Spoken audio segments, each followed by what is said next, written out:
Oke, kita masuk ke dalam contoh untuk kesetimbangan kimia.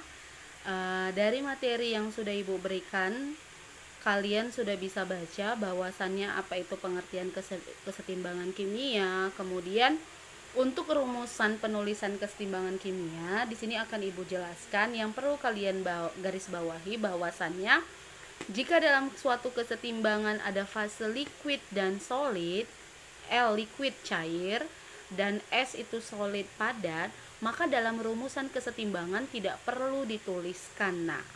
Nah, jadi misalkan nih, Ibu kasih contoh supaya lebih mudah dipahami. Misalkan di sini ada N2 gas tambah 3H2 gas membentuk kesetimbangan menjadi 2NH3 gas. Nah, untuk menuliskan kesetimbangan, lihat dulu fasenya. Gas, gas, gas. Tidak ada L dan S, maka semuanya masuk ke dalam rumusan kesetimbangan. Nah, bagaimana dalam penulisannya? Kita lihat dulu hasilnya. Yang sebelah kanan ada siapa? NH3. Maka untuk rumusan kesetimbangannya, Kc sama dengan, nih kita buatkan, Kc kesetimbangan berdasarkan konsentrasi. Yang sebelah kanan konsentrasi NH3, kurung siku ya nak ya. Angka 2 di sini yang jadi koefisien itu diubah jadi pangkat. Jadi kalau 1 di sini angka satunya nggak perlu ditulis, tapi kalau 2, 3 dan yang lainnya harus diubah jadi pangkat.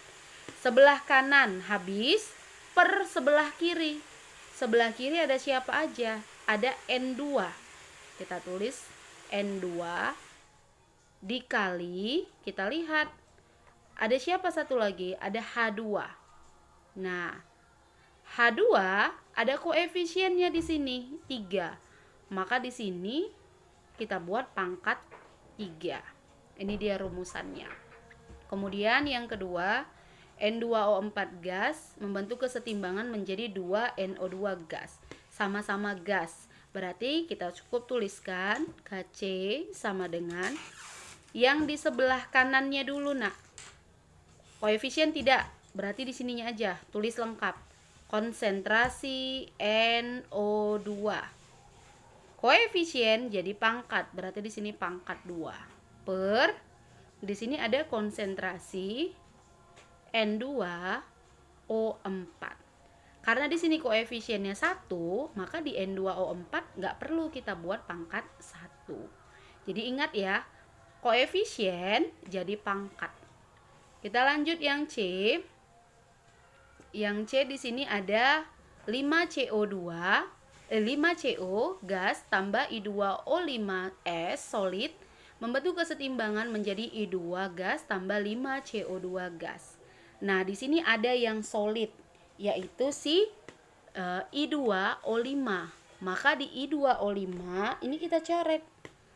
Artinya apa? Dia tidak masuk ke dalam rumusan kesetimbangan.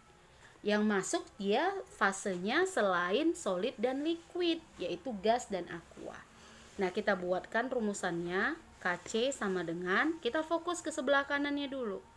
Ada di sini konsentrasi I2. Ada satu lagi si CO2 dikali, nak, bukan ditambah ya. Kali konsentrasi CO2. Koefisiennya di sini 5, maka koefisien jadi apa? Pangkat. Per yang di sebelah kiri gas juga, apa dia? Konsentrasi CO. Dah, konsentrasi CO kita lihat ini ada koefisiennya di sini 5, maka dibuat di sini pangkat 5.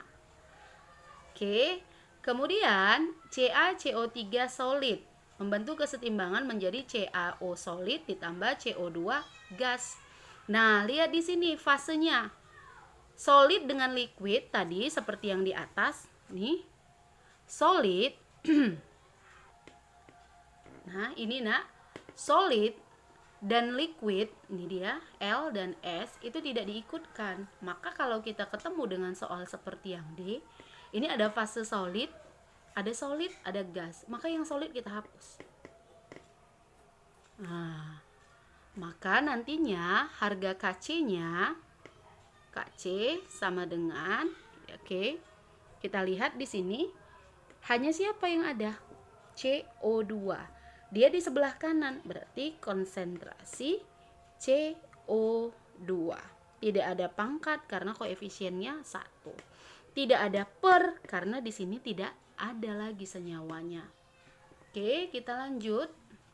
Yang terakhir, di sini ada CaO solid tambah CO2 gas membentuk kesetimbangan menjadi CaCO3 solid.